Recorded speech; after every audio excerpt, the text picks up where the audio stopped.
Continuing our conversation about workers pushing back against layoffs, workers at the suit manufacturers Hart, Schaffner and Marx, or Hartmarx, make fine suits, including the suit that Barack Obama wore to his inauguration.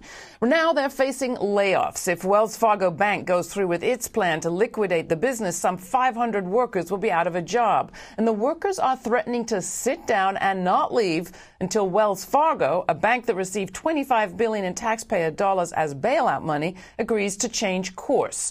To give us an update from the shop floor, we speak with Ruby Sims, Hart, Schaffner and Marx employee and president of Local 39C of the union, Workers United. Also with us, Joe Costigan, treasurer of Workers United for the Chicago region. Talk, if you will, Ruby, about the situation in your factory. What do you understand to be your situation right now as we're speaking? Well, our situation right now as we're speaking is we really don't know what's going on. We are hoping and looking at the fact that something is going to do a turnaround here and that we will be able to stay in this factory and continue to work. How long have you worked there, Ruby? I've been here 31 years. What do you think is at stake? Well, what's at stake is if the plant closes, I have no job. Then I have to wonder about how am I going to put my son through school, finish getting him out of school since he's a sophomore in college. Then I got to think about who's going to put food on the table. By me being the head of my house, me being the head of my family, who's going to pay the rest of the bills? Joe, and I have a lot of members here that's the same way, head of their families, a lot of women.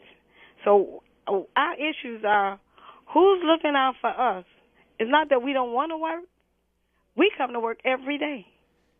We are looking to have a job. Joe, the workers there had a vote last Monday, a week ago. What did they decide?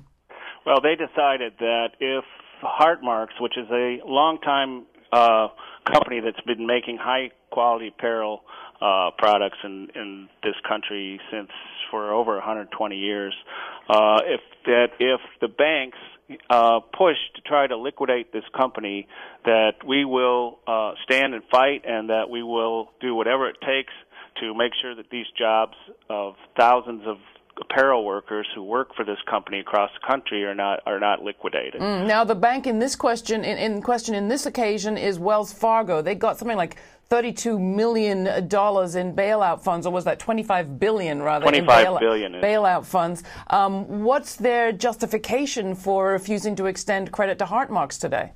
Well, the economy is as everybody knows is in trouble, and the banks have had their own problems, as we all know as well. The situation is that earlier this year the banks cut the credit line, forcing the company into this bankruptcy situation, and the banks have been pushing a move to liquidate the company. But there are bidders, there are people in the bankruptcy process who want to see this company continue. They are bidding on this company. They want to keep the jobs in the manufacturing going, and they're not bidding on this company based on goodwill in their hearts. They're bidding on this company because they believe that this is a viable business that can continue over the long haul. I understand you've got some support from the government of Illinois too. Well, we're talking to a number of elected officials. We believe that jobs in this economy are worth fighting for, and so do a number of the elected officials around, not just in Illinois, but around the country. What's at stake for here in Chicago and Ruby's plant and here in Illinois is that there are 1,000 jobs, family-supporting jobs, that are at stake in this process. And we just don't want to see a situation where there are bidders who would keep the company going, pushed by the banks to liquidate our jobs. And if they do that, we will fight, and we will do whatever it takes to make sure that we can continue. Now, I understand the Chicago state treasurer came to the factory. Ruby, you were there. He slipped something into the pocket of one of those suits. What was that? That was a letter to President Obama for the support of this company. What are people asking President Obama to do? He gets his suits right there from you. Well, we make our suit companies have made the best of suits, and Everything we put into it is quality. And they're saying that if President Obama had just a minute to look our way and you know, send a message telling them that we do not want to be on the streets. We have enough people unemployed. We need to work.